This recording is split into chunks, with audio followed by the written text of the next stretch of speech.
আসসালামু আলাইকুম। এই হলিডে ট্যুরের পক্ষ থেকে সবাইকে জানাই স্বাগতম। স্বাগতম। আজ আমরা ভ্রমণ করব বাংলাদেশের এক অসাধারণ স্থান, রাজশাহী শহরের প্রাণকেন্দ্রে অবস্থিত টিওয়া। রাজশাহী শহরের এক পাশ দিয়ে বয়ে চলেছে পদ্মা নদী, আর তার তীরে ঘেঁষে রাজশাহীর অন্যতম আকর্ষণ এই টিওয়া। নবু থিয়েটার চিড়িয়াখানার ঠিক দক্ষিণ পাশে পদ্মার তীরে এই স্থাপনাটি অবস্থিত। একটি এলাকার প্রাকৃতিক সৌন্দর্য এবং মানুষের তৈরি স্থাপত্যের অপূর্ব মিশ্রণ। সন্ধ্যা নামতেই এই স্থানের সৌন্দর্য যেন আর কয়েক গুণ বেড়ে যায়।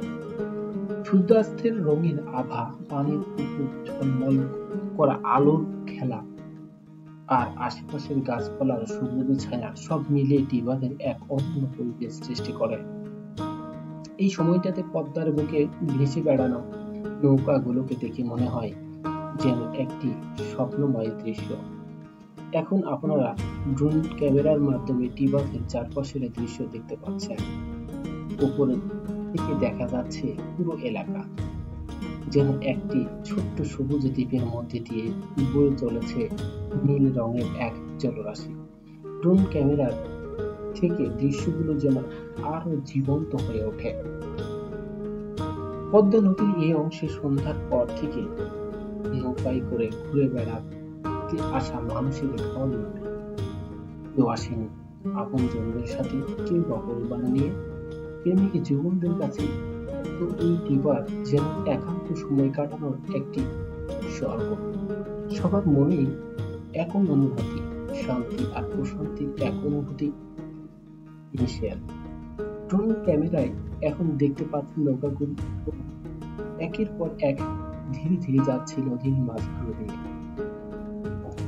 এখানে এসে যে কেউ মুগ্ধ হয়ে যায় পদ্মার অপূর্ব সৌন্দর্যে।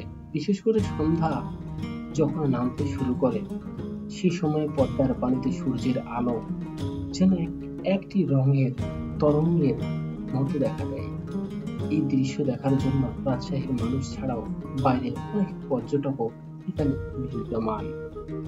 পদ্মার পাড়ে টিবাদের আশেপাশে ছোট ছোট চায়ের দোকানগুলোতে মানুষের জমজমাট আড্ডা, রাস্তার পাশে বসে থাকা ভ্রাম্যমাণ ফেরিওয়ালা পণ্য বিক্রির জন্য একটি জমজমাট পরিবেশ সৃষ্টি হয়। যারা প্রকৃতিকে ভালোবাসেন তাদের জন্য এটি একটি আদর্শ স্থান। নদীর তীরে বসে পাখির কলতান শুনতে শুনতে পদ্মার বাতাসে মন হারিয়ে যাবে। সেই সাথে এক কাপ চা হাতে নিয়ে সূর্যোদয় সময় কাটানো যে এক স্বপ্নময় অভিজ্ঞতা হয়ে উঠবে। আপনার বসে শুধু রাজশাহীর শহরই নয়, পুরো নদী এক অনন্য রূপ দেখতে পাবেন। ড্রোন ক্যামেরায় এখন আমরা আমাদের সেই দৃশ্য দেখাচ্ছি। নদী বিশাল বিস্তৃত দূরে, তার উপরে সূর্যোদয় ঢলে পড়া। সন্ধ্যার পর টিবাদ থাকা আলোক সজ্জার পুরো এলাকাটিকে এক আলাদা সৌন্দর্য ভরিয়ে তোলে। এ সময় এখানে কেউ হাঁটতে আসলে দেখতে পাবেন আলো ঝলমলে এক অপূর্ব পরিবেশ। সন্ধ্যা নামলে পদ্মার তীরে এক ধরনের নীরবতা নেমে আসে। এই নীরবতা যেন মানুষের হৃদয়ে এক প্রশান্তি এনে দেয়। এই প্রশান্তির অনুভূতি আপনাকে নিয়ে যাবে আপনার নিজস্ব ভাবনার জগৎ। টিবাদ শুধু একটি স্থানে নয়, এটি রাজশাহীর মানুষের জন্য একটি অনুভূতি। এটি আমাদের সংস্কৃতির অংশ, আমাদের জীবনের অংশ। এই স্থানটি আমাদের জীবনের অনেক ছোট ছোট স্মৃতির সাথে জড়িয়ে আছে। জনমানুষের স্রোতে সন্ধ্যার পর এখানে জনরাশি মানুষের আনন্দঘন মুহূর্ত কাটাতে দেখুন ঢল নেমেছে। এটা বাস্তবে অনুভব করা, বাস্তবে না আসলে এটা অনুভব করে সম্ভব না।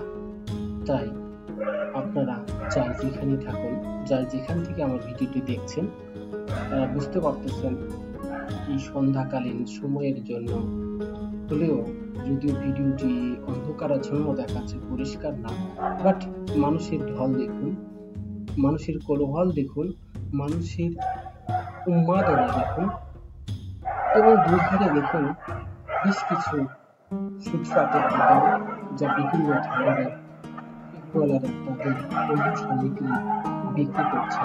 প্রত্যেকটি দৃশ্য আপনাকে অনেক আকর্ষণীয় করে তুলবে। রাজশাহীর বিখ্যাত বিশেষ করে চটপটি, ফুচকা, পেয়ারা মাখা, এগুলো প্রত্যেকটি জিনিসই আপনাকে অনেক আকর্ষণীয় করে তুলবে। বিশেষ করে সন্ধ্যাকালের সময় এই যে পদ্মার ধারে বসে থাকলে যে আবহাওয়াটা আপনি ফিল পাবেন শরীরের জন্য, সেটা হয়তো বা আর কোথাও সম্ভব নয়। সুতরাং যারা এখনো টিবাদে আসেননি তাদের জন্য এটি একটি উন্মুক্ত আহ্বান। আসলে শহরের এই অপর স্থানের সৌন্দর্য উপভোগ করুন, নিজের চোখে দেখে অনুভব করুন পদ্মা নদীর এই অপরূপ টিবাদের সৌন্দর্য। আমাদের আজকের এই ভ্রমণ এখানে শেষ করছি। আশা করি আপনাদের ভ্রমণটি উপভোগ করতে। ধন্যবাদ।